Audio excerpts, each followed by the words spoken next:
It's an honor and privilege to be with you and read. We don't have a guest today, but I hope to interact with you and make this reading of the book interesting. Thank you, Akanksha. I'm looking forward to your visit to our part of the world. Hope you have a good exchange program at the Arthur Foot Academy. Minakshi is here. She'll be meeting you soon there. Thank you, Manisha, for joining us. Thank you, Vikram. Thank you, Kunal. And thank you for all the people who will now roll in. So I want to pick up from where we were last time. Best is I shared the blog with you. So we were talking about teacher behavior and motivation, and we saw three classroom models: competitive, cooperative, and individualistic. So many of us are out here are from classrooms, and we realize that all the models work, and in one class you always find three together. You don't just find one group of students. So for example, competitive focus on peers, cooperative focus in a group, and individualistic focus on self mastery. There is a different way for every different person. A little while back, Manpreet said that every moment the weather changes. Likewise, every moment a classroom has a different atmosphere. And that moments in the classroom make learning for every individual. We as teachers can do our best to motivate people and have to adapt, balance mastery and performance. That's the beauty we have to accept. Of course, there's feedback and community direction that is always required. So Minakshi suggested recording of sessions of teachers who missed them. Minakshi, I hope you've got the recordings. The recordings are all there. Jugjeev recommended focusing on core objective of improving teacher, questioning the fit of recent author meet and greets. Yes, I agree with Jugjeev. And if you look at the last meet and greet with Neha Nagi, I think it was quite thought provoking. So Neha Nagi will come once a month. She will continue her little, that's a workshop mode. It's not really so much of reading mode. We will have those. We will continue having a diversity as there are different ways of learning and motivating. We will have different authors. We'll have different visitors. Whole idea here is to create a learning atmosphere which revolves around a book cafe, which revolves around a learning center, which revolves around a library, which revolves around a learning resource center if you have in your school, which shows that reading, reflection, and relationships matter. Any questions on the last session? I'm willing to answer because I have actually read this book, What Did You Ask at School Today by Kamalaya Mukunda, and I've had the privilege of meeting her. So I understand what a competitive environment is, what a cooperative environment is, what an individualistic environment is. This particular link is already there on the blog. I'm sure I can share it right here in case you want to keep it with you. I'm putting it in the chat box. Keep this link. You'll get the video recording and you will get the content of the last session to catch up. So here we are. Do we have the book? Does anyone have the book, or we have to rely totally on the screen? If you don't have the book, then anyway, my screen is here. So we are on chapter, if I go to the book, we are on chapter 8. And we are a little ahead on chapter 8. We have read all this. We have read as far as evolutionary constraints are concerned, lack of perceived control, what happens in a class, misuse of rewards. We have read about that. We have read what will give you me if I play that. We've read about all this. Irrelevant and unchallenging. We've read about praise, box 1. And after praise, we are looking at the classroom environments. That's where I just mentioned the motivational system of competitive classrooms, cooperative classrooms, individualistic classrooms. And when Nilashi was talking to you last, she discussed these options and you talked about them. Thank you for that. We hope to continue with the same strategy of talking and taking things ahead. The mastery performance distinction runs somewhat parallel to the individualistic competitive distinction. I made earlier in describing classroom environments. The mastery approach can keep motivation levels high since students will attribute their failures to effort rather than ability. Notice this, students attribute to effort rather than ability. They will be motivated to persevere in the future. Mastery approaches also you yield students who are more learning strategies, who move from can I do this to how can I do this. I'll pause here and mention productive failure. So, this is what productive failure really does. And if you can see my hand, the book, and we've actually done this, this is a mastery approach. There are a lot of videos available on the mastery approach. Check out our YouTube channel at My Good School, a very well received YouTube channel. I will give you a glimpse of the YouTube channel also, because sharing all these resources with you as our Creative Commons is what we are made for.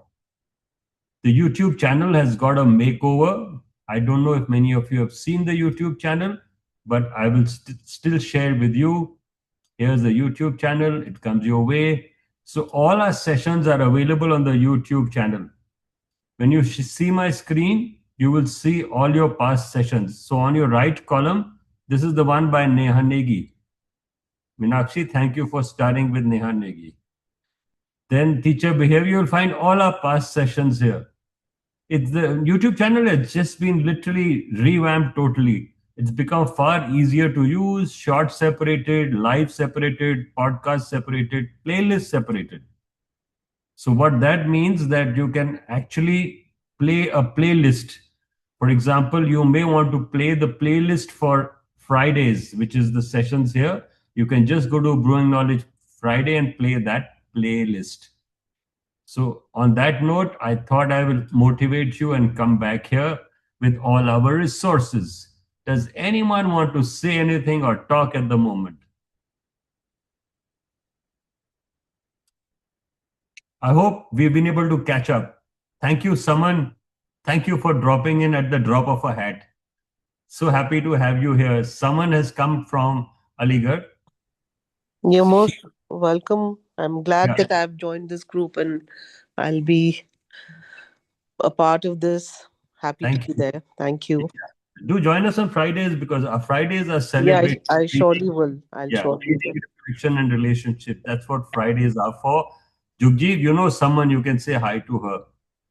Jugjeev Hello. Singh. Hello, Jagdeep. Yeah, hi, Saman. How are you? I'm good. How are you?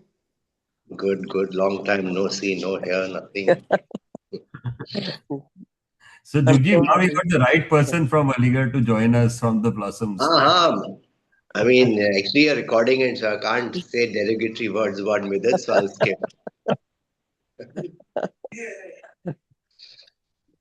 So No, Jugjeev, Midat is the brainchild behind everything, and he's the one who's pushing yeah, us towards everything. So that's why I'm here. lovely. Brain is I always can hidden. imagine that. I can imagine that. He's He's very the passionate about hand. this. Yeah. Yeah, yeah. Jugjeev is Okay. the hand that eyes ultimately that when no one knows the brain. So thank you once again, Saman. Thank you, Suman. How's the Welcome. weather in Abohar? I hope you're not feeling cold. It's very cold here, sir. You know, that's more of a reason. Get into your Razai and read with us. Actually, we extended our holidays 20 days more than before. Oh, brilliant. Then let's read every day. Ah. But now we have opened. You Again, know, that hectic schedule came yeah. back at 3:20 or 3:40. No, no. That's why we like seeing you in the evening. By now, you've had a cup of tea.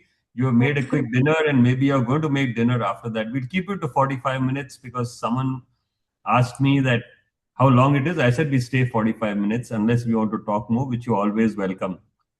Thank you, Sneha, for all the posts you do on brewing knowledge. We love reading them. And I liked your stack of books which you shared with us. So, Sneha had a very interesting perspective on reading.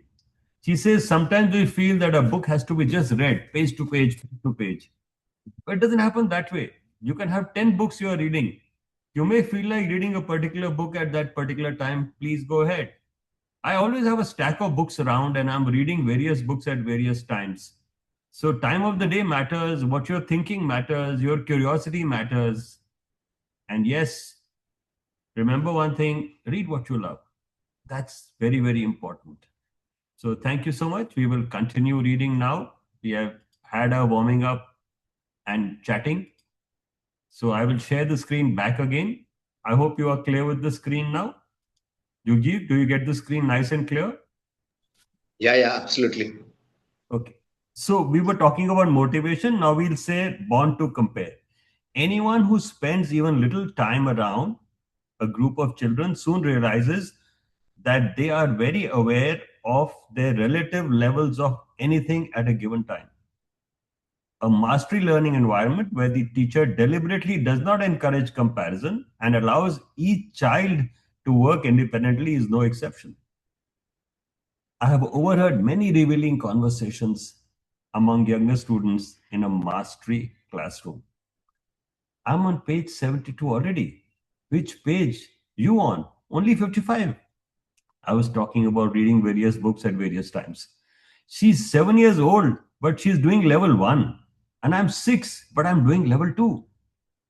Adults and older children are probably no different. Even if they do not express things in the same open and frank way, I believe it is neither necessary nor possible to do away with the need to compare. Social comparison, however, brings its own stress for adults and children alike. For this reason, at least, it is important to investigate alternative approaches. As long as we use the same text material for everyone, comparison is inevitable. If all the students are moving through the work together, some will understand better and know more than others. Yet, if we allow each student to move through the work at a pace determined by himself or herself, some will move faster than others. Either way, comparisons arise in students as well as teachers' minds. If this makes us uncomfortable, there are two alternatives open to us. One is to have material that is not hierarchically or linearly arranged, such as students can pick their activities in the order they wish. Another is to have completely different materials and tasks for each student. These two solutions may prove to be impractical, except perhaps in language classes, even contrived. Instead of trying to create and maintain situations that make comparison difficult, there are other ways for teachers to reduce the stress of constant comparison. To begin with, we can avoid using comparison between ourselves as a motivating factor. For instance, we need not say to a child, finish it before he does, or why can't you do more like her? There must be good reasons for a child to finish something or behave in a certain way, other than be as good as or better than someone else. Next, we can help students acknowledge comparisons in a matter of fact way, instead of letting them feed into their sense of self worth. That is, a student who is good at mathematics is not in some fundamental way better or smarter than a student who struggles with mathematics. Different students find different things easy, and the school environment must allow for many activities in its curriculum so that different student strengths can be discovered. But the school must do more than that. It must also give the strong message that, for example, artistic ability is as valuable as mathematical ability. Merely including a long list of extra or co curricular activities in a school, they will not accomplish this. We in India have a long way to go in this arena. We have not even been able to communicate to young people the language ability in as valuable as mathematical ability. Finally, we can avoid making competition institutional. The obvious benefits of this is de-stressing the child. But that is not all. Most institutions in our modern society are built upon competition as a fundamental motivating force. But the often heard argument that there are competitive, aggressive instincts in us all is only half the story. There are also instincts of cooperation and altruism in all of us. Perhaps we must make thoughtful choices and decisions about which instincts we will encourage and emphasize in society, because the The same competitive mentality, globally amplified, results in the social dysfunction as we see around poverty and inequality, for example. So, this is a little summation of how the different approaches of motivation work, what they lead to, and we have a very unequal world today. Despite the fact for the last 200 years we've been following this education system, only with policy changes which are cosmetic. So, what is really important is like fundamentally each of us are different. And obviously, we can't have that many different ways. But we can make an effort that each of us experiences the joy of learning. Each of us has a way of reading, reflection, and building relationships. And that's what makes the world better. So, when you talk of languages, when you talk of abilities, when you talk of strengths and weaknesses, they make us. And that's where the whole story lies. We'll read on. Teachers can make mastery goals important in class by laying emphasis and value on understanding and effort instead of performance and ability. But practically speaking, many children are themselves highly performance oriented. By this, I mean that they spontaneously compare themselves with their friends without adult prompting. This is the first thing many people say in protest when it is suggested that we do away with competition in school. But isn't it only natural for children to compare and compete with each other? Box 2, we have discussed this interesting question in the context of education. Closely related to teacher behaviors are the beliefs held by students about ability and effort. As we end this chapter with a section on this important area. So now we're going to discuss student beliefs and motivation. Students have a belief and we have a motivation. But what is most important is we should never ever give up competing with ourselves because that's where the actual improvement lies. We move on. Students' beliefs and motivation. Carol Weck is a psychologist who investigates the way students think about intelligence. She has found this a much richer area of research than actually measuring students' intelligence. According to Weck, if a student believes intelligence is an incremental quantity, something that can increase with more learning, he will be motivated to learn, he or she. The alternative belief is that intelligence is a more or less fixed entity, and a student who believes this will have low motivation to learn challenging material. In the 1970s, Dweck was studying children who showed a kind of helplessness in the face of challenging schoolwork. Other children would willingly approach and even seek out challenging work.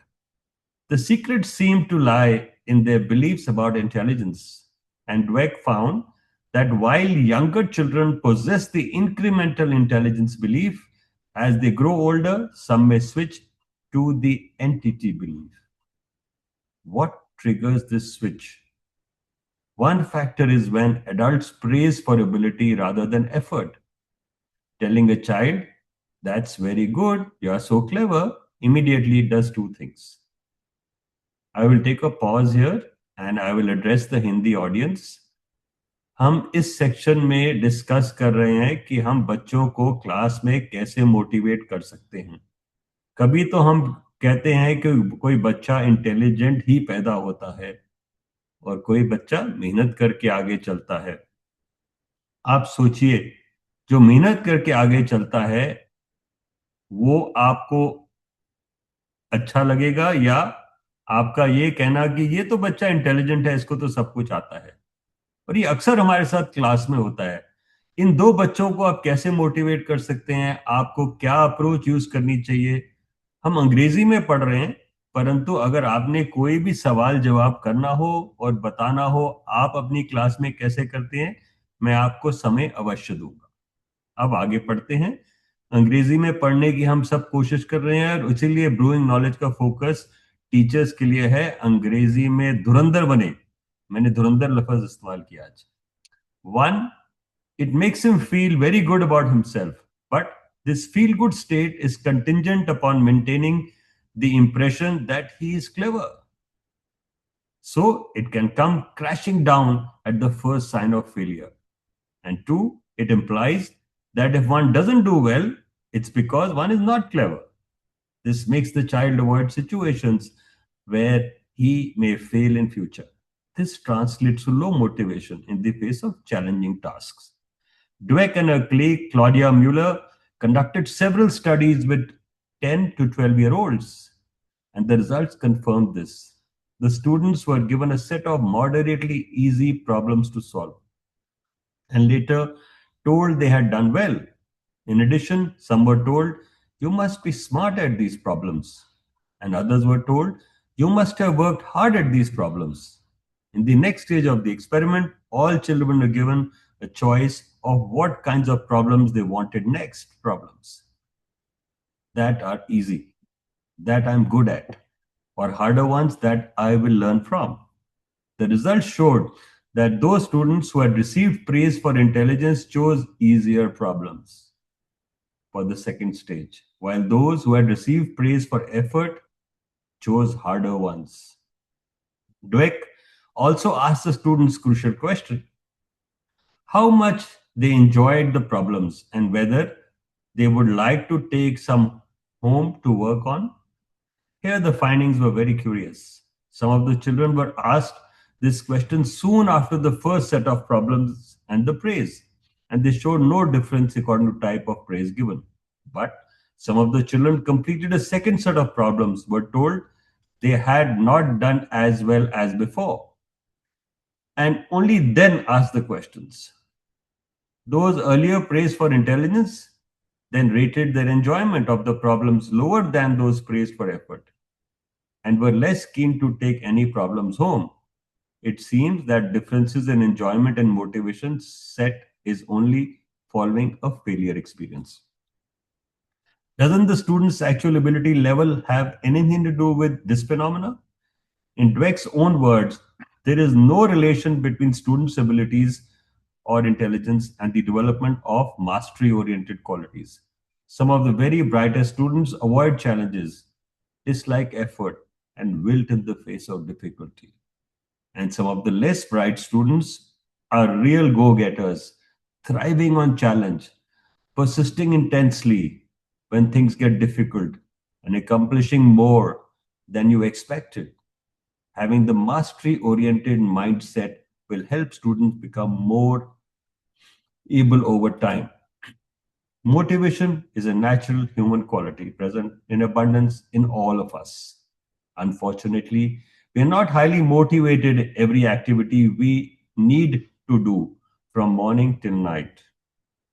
Faced with a sink full of dirty dishes, I am no different from my student faced with a bag full of homework. The overwhelming feeling at the moment is one of resistance to what needs to be done. Sometimes motivation is simply the absence of resistance to the work at hand. Instead of teachers looking for ways to boost students' motivation levels, we can shift the focus of our attention to the force of resistance. Together, teachers and students can learn about what it takes to meet resistance in themselves.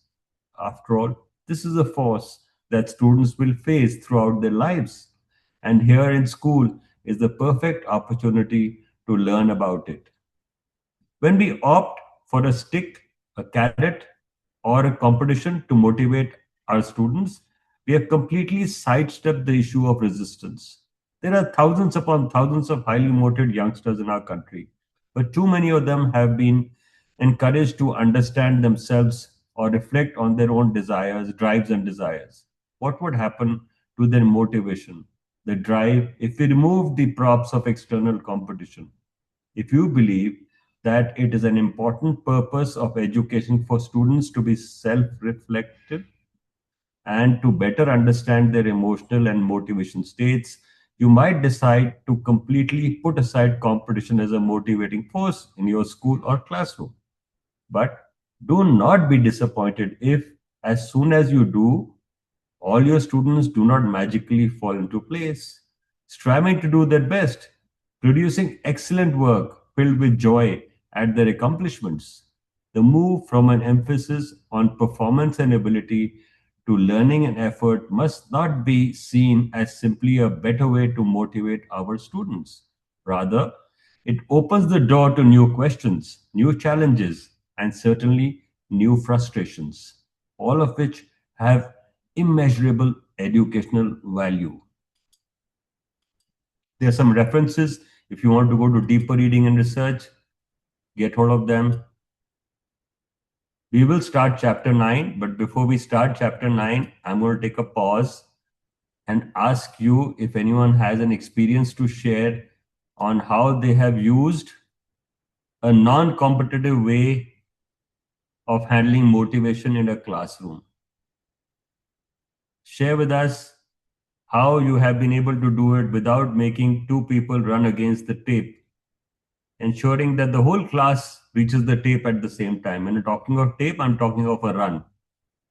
So when you run, some runners will press the tape before, but how do you ensure that every child succeeds?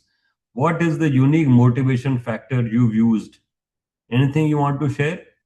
Reena ji, आपने कोई ऐसा काम किया अपनी class में जब आपने सोचा कि पूरी क्लास पास हो गई और आपने एक बच्चे को दूसरे से कभी मुकाबले में नहीं खड़ा किया, परंतु बच्चों को एक दूसरे से सीखने का मौका दिया? ऐसा कभी हुआ आपके साथ रीना जी?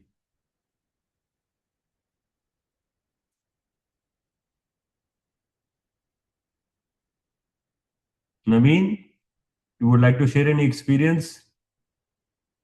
Suman, Sakshi? Sir, I think group projects help in this. Like when we do something like in a collaboration with people in the classroom.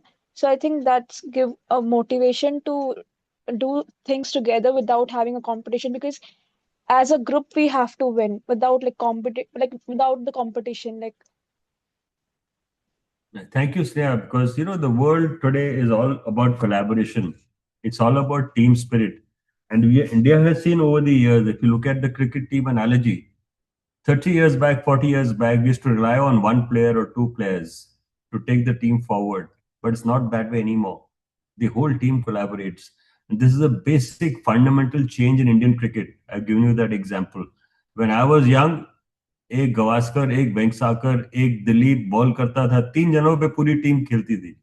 परंतु with over the years, we've been able to develop such talent that the whole team works together, and that makes us invincible. So what Sneha said is great. And as an aside, I do see Sneha sitting with a group of young people in the cafe here and studying together. I think that's collaboration. And I keep talking of horizontal learning. So we were there in my session the other day in the master class. By the way, in the master class, we are reading another book. Let me see if I have that book. I'll tell you about that book. Yeah. I don't have a copy here. We are reading The Courage to be Disliked. And in Courage to be Disliked, we talk of horizontal learning. And horizontal learning is nothing but taking your peers along hand in hand. आप अगर सड़क भी पार करते हैं ना, किसी का हाथ पकड़ के इकट्ठे पार करते हैं, तभी आप ट्रैफिक के रश को हैंडल कर सकते हैं. तो इसलिए क्लास में आपको हाथ पकड़ के सबको साथ ले जाना है. वो मोटिवेशन जरूरी है. बिनिस्बत की हाथ पकड़े बगैर किसी को बोलना आप तो अच्छे हो, आप तो सीख जाओगे, आपके लिए आसान है. आपको किसी को ओवर कॉन्फिडेंट नहीं बनाना और आपको किसी को ऐसा भी नहीं करना कि उसका कॉन्फिडेंस लेवल या मोटिवेशन लेवल टूट जाए. Suman, you want to share any example what you have used in your classroom?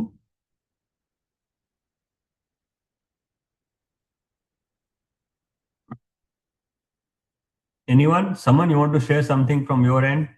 How you've been able to overcome this competition? Suman, over to you. Am I audible? Yeah, Suman has come on first. Suman, just give her a moment. Suman is. Yeah, Suman. Yes, sir. We used to do same thing like discussion method. We used to apply in our if we are explaining some topics and like giving them a free lecture just to sit within a team or a group and to discuss the topic given to them. I think they come only one. We used to make one leader whom we call intelligent हो तुम्हें जरूरत नहीं है ज्यादा कुछ समझाने की. जी जी. तो वो लीडर उनको हेल्प करता है एंड अच्छा, फाइनल वो हमसे डिस्कशन करके जरूर पूछेंगे बट स्टार्टिंग वो अपने ग्रुप में अपने पीर ग्रुप में डिस्कस करके ही सीखेंगे जो उन्होंने डिस्कस करना है जो सीखी.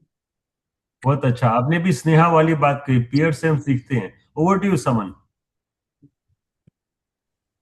So we do a lot of collaborative learning where we make groups of all kinds of children together. Whatever their pluses are, they pitch in and they try to solve a problem together as a group. And then in every class we have a mentor for each child. They sit with their mentor, and the mentor is responsible for the child who is sitting with him or her, and like that they have a lot of responsibility, and they feel ownership of somebody, and taking that child forward becomes their responsibility, and it does help things out. um, that's what we do. Yeah, you said two very good things: ownership and responsibility. Ye- I yes, think this is what life is. If we can take ownership and responsibility, we will become the better citizens, we will become the better individuals, we will become better humans. Because today the world lacks this ownership and responsibility. that's what we go and talk to the children in the classes, that the small things you do and which makes others happy is the crux of everything. It's just not about yourself or doing things for yourself or getting good marks. You could be getting a little lesser marks, but if the person you're helping out, or if you're doing things for others where it's making them happy or taking them forward, is the basic essence. Brilliant. Thank you for endorsing taking forward. We call it learning forward. Manpreet writes in, and in this way, they feel very excited to work in team. And the group leader also feels like the head of the team, very excited to lead the team. Jugji sir, आप भी Sunday school में बहुत कोशिश करते हैं बच्चों से बात करने की, सीखने की, और आप बच्चों से खूब सीखते हैं. कुछ आप शेयर करना चाहेंगे? हाँ हाँ, मतलब बहुत चीजें हैं जो वो हमारे से ज्यादा जानते हैं। आज के दिन में बहुत चीजें हैं, और तरीके भी बदल गए हैं, है ना। कुछ चीजें करने के तरीके बदल गए हैं, हमारे समय उनके समय। किताबें भी वो पढ़ती हैं, अलग अलग किताबें हैं। जी जी. Last week I was very surprised कि ये मैंने पूछा था कि आप क्या किताबें पढ़ रहे हो, और many of them were reading books which I think were like beyond their ages, their Yeah, age. I heard that video. It was crazy. God of small things, one child said. हाँ I was ji, quite हाँ fascinated. Ji, That in my good school, one child, I saw the whole recording when I was doing the newsletter. I was हाँ fascinated. I said, here is a child in class 8 reading God of Small Things. I ever read it. हाँ, and there's that Amish Tripathi's trilogy they're reading, all these kind of things they're reading, and I'm saying like, wow, I mean, they moved far ahead. So yeah, I mean, they're बहुत चीजें हैं, I mean, just their I mean, versus when we were children, I think they're certainly ask more questions and participate more than when we were in school. So I think that's the other thing, it's made me ask more questions now as a result of all that, I would say. That's So what's this actually got me. means that collaborative learning is the way, which is what the motivation factor is, where you are heard and you are also hearing both ways. So it's like what listening and learning both together. Unlike we brought up with a monotone, the class teacher said this, we did that. What you said Hmm, hmm, is hmm, right. The environments have changed, and that itself is a very positive sign. If you look at the way we work so much with teachers today, even this kind of work was not done with teachers when we were there 30, 40 years back. A lot more is being done even with teachers today on this perspective of listening to teachers, hearing them out, stakeholder engagement. We never heard of these things when we were young. Parents were just told ये कर दो, बच्चे करके आ जाते थे, as simple as that. They So, have they yeah, have got so, very strong opinions, and they are willing to accept other people's opinion as well. That is one good thing about them. Children nowadays, you will know, they are not quiet in any sense. They will express their opinion, but they are willing to listen to others. They say, okay, it's fine, you have this opinion. And also they can laugh off at things in a way we could never laugh it off. Yeah, And that's that's a good. very good point. I mean, that's a very, very interesting point because, even in TV today, you see so many satire and talk shows. They are more humorous in the world than they ever were in the last century or so. So this satire and this way of learning from experiences is something amazing. And I think that's what is making learning more fun. And I always keep saying that the word fundamental, fun comes before mental. I've said it a million times. So to reach the mental, the fun has to come. And fun will only happen when there is relationship building in a classroom environment. Let's read how you are measuring learning. We'll move with chapter 9. We have 10 more minutes to read. So, chapter 9, measuring learning. There are so many negative associations with the words assessment, testing, and examinations that writing a balanced chapter on the topic might seem like an impossible task. Yet, there is no denying that assessment is an inseparable part of teaching, whether done formally or informally, one on one, or with masses of students at once. We often think of a test or an examination as the end point of the process of learning, but assessment can also be woven into the learning process. And classroom tests are a good example of this, made by the teacher, frequently spaced, connected to the classwork, and used as ongoing feedback for student and teacher. This is called formative assessment. It helps students see their strengths and gaps and helps teachers fine tune instruction accordingly. The other kind of assessment is summative. It is extremely imposed as high stakes and makes comparative evaluations of students as well as teachers and schools. This chapter discusses issues that are applicable to both formative as well as summative assessment. Testing has a fascinating history, from the ancient Chinese system of mass testing to the civil service. Applicants to had write poetry and philosophical essays to the Greek Socratic method of testing interwoven with teaching to the many present day examinations that all our students face. It was not always the bane of education. In fact, advances in testing, such as the infamous multiple questions, are welcomed and praised in their time. Assessment has not been completely thoughtless or absent minded intervention, but there is no doubt that many things are wrong with it today. We must acknowledge and examine that the problems with assessment in India before we can see ways to set things right. I will simply list some of these issues below. They are too well known to need much explanation. Let's go by them one by one. A significantly large percentage of teaching time is devoted to preparing for, administering, and recovering from tests. Motivation has shifted from process of learning to outcomes, both for teachers and students. Curricula are shaped by tests. This is called curriculum backwash effect. And when the tests are heavily knowledge based, the curriculum pays less attention to understanding or application. Students must experience almost constant anxiety about tests. Tests make teachers anxious too when they feel responsible for their students' performance. Tests encourage cheating among adolescents who think education is about getting good marks rather than learning something. This is what the hard fact is. The results of high stakes examinations can be unfair and depressing to countless young people. The first three issues really arise from the narrow and rote and outcome oriented nature of traditional tests. These would disappear if the tests were more broad based, qualitative, and process oriented. In simple terms, there needs to be a better match between what we want to teach and what is tested, between the way we want to teach it and the way it is tested.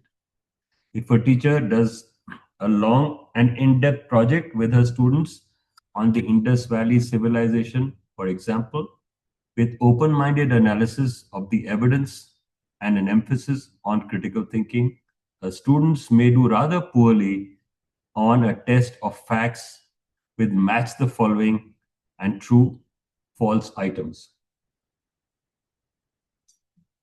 This does not mean they learn nothing about the Indus Valley or about history. To the contrary, they probably have a greater feel for historical methods and ancient civilization than the test permits them to show.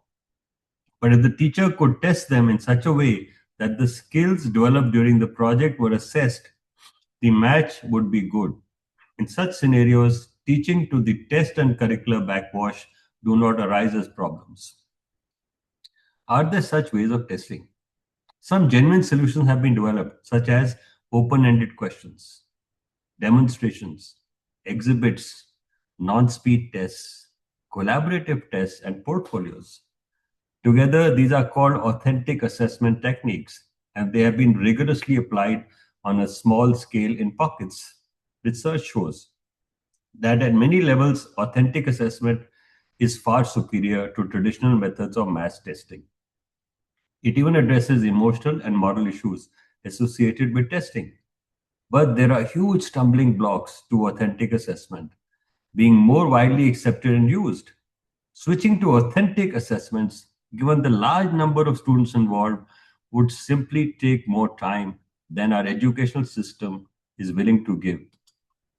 And the second reason why it is difficult to switch over completely is our fear that if we use alternative methods of assessment, we will lose objectivity. This is an important point, and we will be addressed in a later section of this chapter. To better appreciate the problems of current testing practices and to be able to evaluate alternatives, we must first understand some fundamentals of measurement theory. ये measurement क्यों होता है और कैसे होता है? The ABCs of psychological testing. An assessment is a measurement of what has been learned, and any such measurement needs to possess two key qualities, namely validated, validity and reliability. Validity is the extent to which a test measures what it is supposed to measure. This may sound circular, but you will understand it better by the end of this section. Reliability is the extent to which the test is free of measurement error, which means, for example, that repeated testing should give similar results. Measurement in any field of study needs to possess an acceptable degree of validity and reliability. But you can see that what is acceptable depends on the field. In the field of psychology and education, we cannot expect the same level of validity and reliability that one finds in, say, physics. Let us look at how these two properties of measurement work in the context of academic assessment.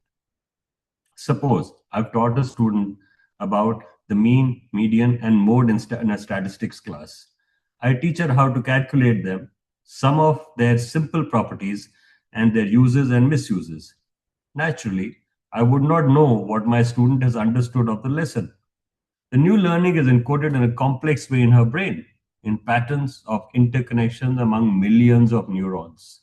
If only there were a way to scan her brain to make sure it's all there.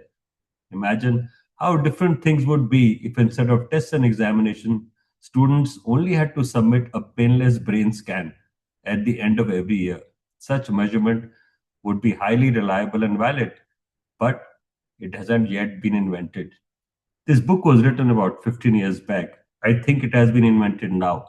You can do a brain scan, and there are ways where you can assess how much the neurons density has taken in and what is left out. In today's world, we have reached a stage where we are grappling with attention spans, where we are really struggling on how to keep people and their brains in place without exploding and without being ignorant. That's more of a challenge. And I find that today, what you and us do in this short span of 45, 50 minutes is the ability to concentrate. Because when you talk of brain absorption or when you talk of neocortex, you look at the graphic here. This is a brain scan graphic. But the matter of fact today is anything we today want, we feel is available on the tab. So we don't want to remember anything. A simple example I will give you. I can't even remember 10 phone numbers today. There was a time I could remember a whole phone directory. So things have changed and we have to adapt to live in this situation. I am happy that we are talking of competition, we are talking of collaboration, we are talking of individual learning, and we are talking of ways of motivation. But when we come to assessments and how do you figure out what is the best way forward, that's the task which we are trying to address. How do you measure learning output? how do you actually use the measurement to make learning better? Today, we have a lot of science and research. And when we read productive failure or when we are doing courage to be disliked in the other sessions, you will see what measurement is. Now, when I go to the psychological method of Adler in the courage to be disliked, and the youth and the philosopher talk about learning and how they differ, there is a lot of discord between the youth and philosopher. And by the way, that discord leads to learning. So when I go to productive failure, which is the other session we have just completed, you keep experimenting and you say no approach is wrong. You will find 100 roots to the same problem. And that's where you can measure the depth of the learning. So the wider the absorption, wider the depth of learning, that's what the measurement has to show. You will have challenges in the system today, very simple, because system can't be adopted and adapted for millions and thousands of students. So we will continue this. If you feel like sharing anything on what you do to measure, please do. I will create a bookmark here in case I don't get a chance to read. Nilashi throws me out next week. I will share the bookmark in your WhatsApp chat. I will stop sharing the screen. I'll still do a bit of a recap to the blog. And before we all go, advise you, guide you that we will share the summary. If you see the chat just now, in the chat, takeaways from the meeting are there. You can copy and paste them. I'm giving you a moment. So takeaways from the meeting, I can actually copy and paste for you in your WhatsApp. So I can do it right here. I will go a step ahead and after the meeting, come back and share more with you. We will add more content of what Fridays have done today, what you can do, and how you have to take things forward. So do check this out. You may not get access to my entire AI backend, but the takeaways of the meeting and the full summary will be available with the link I have just added in your chat. Let me see if I can find the bookmark. I'll add that also because adding the bookmark here is important. So the bookmark is being added. Can anyone tell me the date of the next session, please? Next Friday, what will be the date? Anyone? Anyone? Look at your phone. 23rd. 23rd. Yugdeep sir कैसे आपने ये जल्दी से निकाला? Sorry, 22nd. नहीं क्या है? What is the date? Sorry. 23rd will be the date. 23rd is right. 23rd. देखा, यहाँ पे हमने एक क्विज बना दिया, टेस्ट बना दिया. 23rd. Today is 16th, so 23rd, yeah. You got the bookmark. Notes will follow. Recording will follow. A moment before we go, does anyone want to ask anything? We'll be happy to share or hear from Suman as she's come and joined us for the first time. Saman, I will introduce you to all the people here. There is Vikram. Vikram is our general manager at Dehradun. There is Manisha Khanna. She is our longest standing My Good School champion. There is headmaster Jugjeev Singh, whom we all bow down to because he is the headmaster of My Good School. We have teachers from Abohar. We have teachers from Arthur Foot Academy. Essentially, these two schools love the Friday evenings and we love them too. We have with us people from Dehradun, where Sneha, who does a very beautiful blog every week. Before we go, I want Sneha to read her last blog. Sneha, can you do me that favor? I will show you your last blog. Please read your last blog because I thought that was very fascinating. It came only yesterday, 15th of January. Over to you, Sneha. I don't usually read one book at a time. There's almost always a small pile beside me. Some books open, some half read, some simply waiting. Somewhere along the way, we started believing that reading only counts if book is finished, as if the last page is the proof that the experience mattered, as if anything unfinished is incomplete.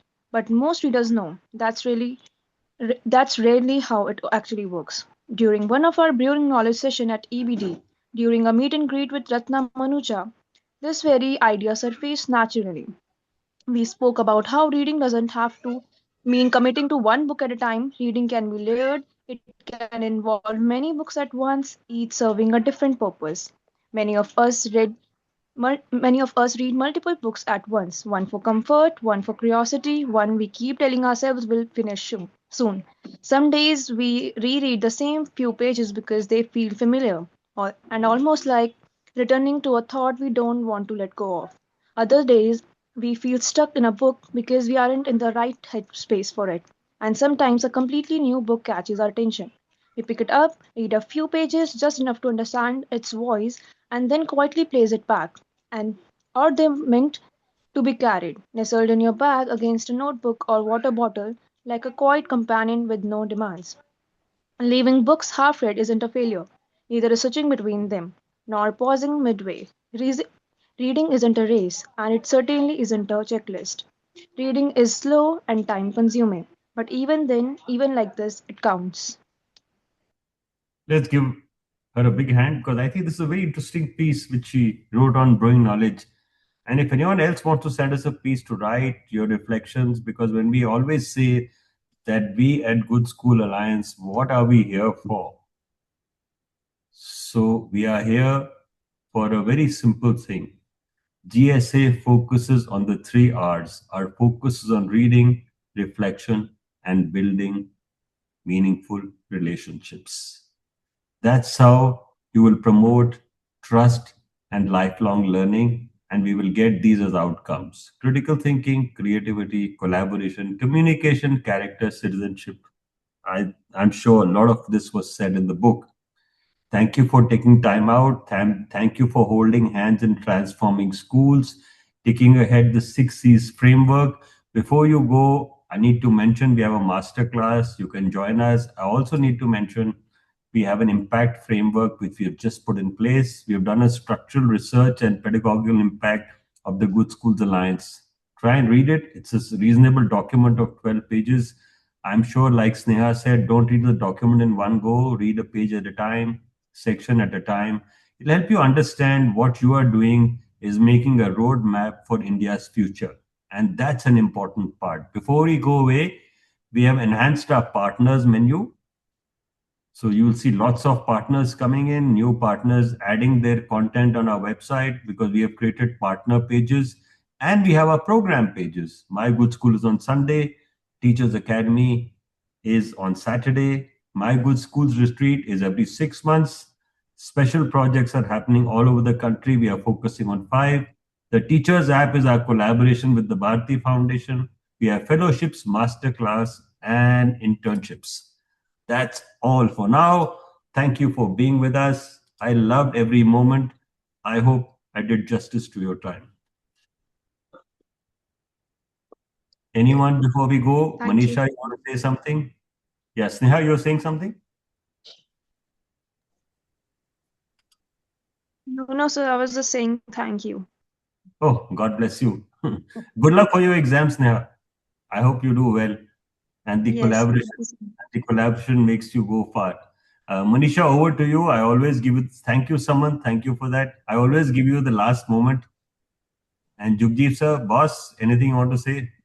Yeah, I just want to say thank you, everyone. Hope to see everyone in Sunday school at 10:30. This time we are having Mr. Karthik. So please come on Sunday, and we are Yeah, after. Yeah, we are going to have a nice time there discussing. Manisha, Having you yes, can also sir. meet Karthik in Dehradun on Monday. Okay. He is coming here for the GC. Oh wow, that's wonderful. Then in person, people are going to meet him. That'll be wonderful. Yeah, yeah. So Jugji, we'll miss you at the governing council, and thank you I because know. everyone we are for doing all the logistics. I think all the messages have gone out. You must be salivating at what you're missing.